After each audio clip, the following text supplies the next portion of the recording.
Is the key of motivation कि आप जब भी अपनी वर्तमान परिस्थिति में हो, अगर आपने ये सोच लिया कि बस यही तक था जो मैं कर सकता था। आज वास्तविकता में साथियों बहुत बड़ी मुसीबत ये है कि मैंने बहुत बड़े बड़े मतलब दिग्गजों की स्टोरीज पढ़ी, देखी और उनके फेलियर की कहानी भी पढ़ी और समझी।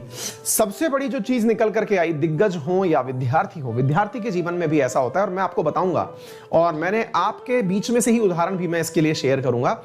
होता क्या है कि हम अपने विद्यार्थी जीवन में यह मानकर बैठ जाते हैं कि इससे ज्यादा नहीं हो सकता। हम अपनी एक लिमिट अपने दिमाग को दे देते हैं कि इससे ज्यादा नहीं हो सकता, यानी हम अपने आप के अंदर हिडन पोटेंशियल को भी एक लिमिट दे देते हैं। कहते हैं कि इंसान जो है ना वो शारीरिक क्षमता से नहीं बौद्धिक क्षमता से कार्य करता है। जब उसने अपने दिमाग को ही कह दिया कि तुम इतना ही कर पाओगे तो दिमाग उससे ज्यादा करने के एफर्ट्स भी नहीं लगाता।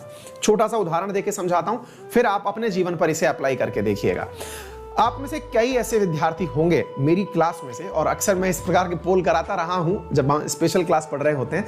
ऑन एन एवरेज जो 90s के बाद में पास होने वाले बच्चे हैं उनमें से मतलब हमारी क्लास में ही ऑन एन एवरेज 20 से 25% बच्चे ऐसे होते हैं जो मतलब 1990 के बाद पैदा हुए थे और उन्होंने लगभग 2018 के आसपास जो है अपनी 12th कंप्लीट की है। उनके बोर्ड में परसेंटेज 90 से ऊपर है ना, चाहे 10th बोर्ड हो चाहे 12th बोर्ड हो।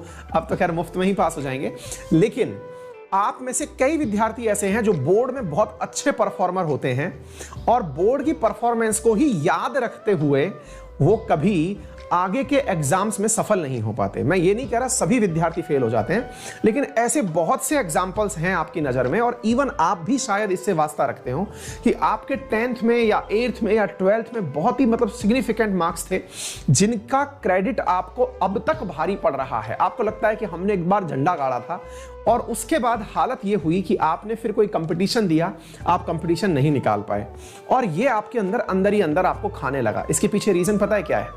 रीजन ये होता है कि हम पुरानी जो चीज हमने की थी ना उसका ही कैरियज लेकर जिंदगी भर चल रहे होते हैं, जबकि जिंदगी में हर दिन एक नया इम्तिहान होता है। आपको हर इम्तिहान को फ्लाइंग कलर्स के साथ विजिट करना होता है। आपने 12th में अच्छा परफॉर्मेंस किया तो वो 12th के साथ ही काउंट किया जाएगा। अब आप ग्रेजुएशन में हैं तो ग्रेजुएशन की ही परफॉर्मेंस लोग पूछेंगे, अगर आप पीजी में हैं तो पीजी की ही परफॉर्मेंस पूछेंगे, आप कंपटीशन में हैं तो कंपटीशन की ही पूछेंगे। कोई ये नहीं कहने वाला कि अच्छा आप तो मेरिटोरियस हैं, अच्छा आप तो गोल्ड मेडलिस्ट हैं, तो चलिए आपको इस आधार पर हम आईएएस के अंदर सिलेक्शन दे देते हैं या हम आपको स्टेट पीसीएस के अंदर सिलेक्शन दे देते हैं। कोई भी इस प्रकार की सरकार के द्वारा स्कीम नहीं चला रखी है।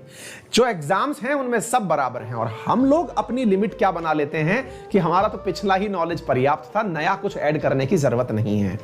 अक्सर वो विद्यार्थी जिन्होंने अपने दिमाग को अपनी एक लिमिट दे दी, जो ये समझ लिए कि यार इससे ज्यादा नहीं हो पाएगा, वो लाइफ में कभी भी वो चीज प्राप्त नहीं कर पाए जिसके वो वाकई हकदार थे।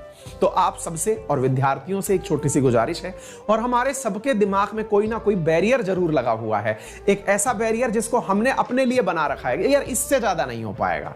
जैसे कई बार एक्सरसाइज करते समय नहीं होता है, आपने एक ग्राउंड का चक्कर काटा, मेरा जैसा आदमी तो एक पूरा भी नहीं काट पाएगा, तो काटा और उसमें लगा कि यार एक चक्कर कट गया, अब नहीं हो पाएगा भाई। और वो जो बैरियर हमने दिया ना वो ऐसा साइकोलॉजिकल सेट हो जाता है, अगले दिन भी जब हम चक्कर काटने जाते हैं ना तो वो जैसे ही चक्कर पूरा होने वाला होता है हाफनी शुरू हो जाती है, अब नहीं हो पाएगा। दिमाग का बैरियर शिफ्ट करिए, आप अपने आप करने लगेंगे। तो असली लिमिट आप अपनी खुद हैं, कोई और नहीं है। अपने आप को चैलेंज करिए, किसी और से चैलेंज लेने की आवश्यकता नहीं है। खुद से कंपीट करिए, हर दिन अपने आप को टारगेट दीजिए और उन्हें अचीव करने में सुबह सुबह ही जुट जाइए। चलिए इसी के साथ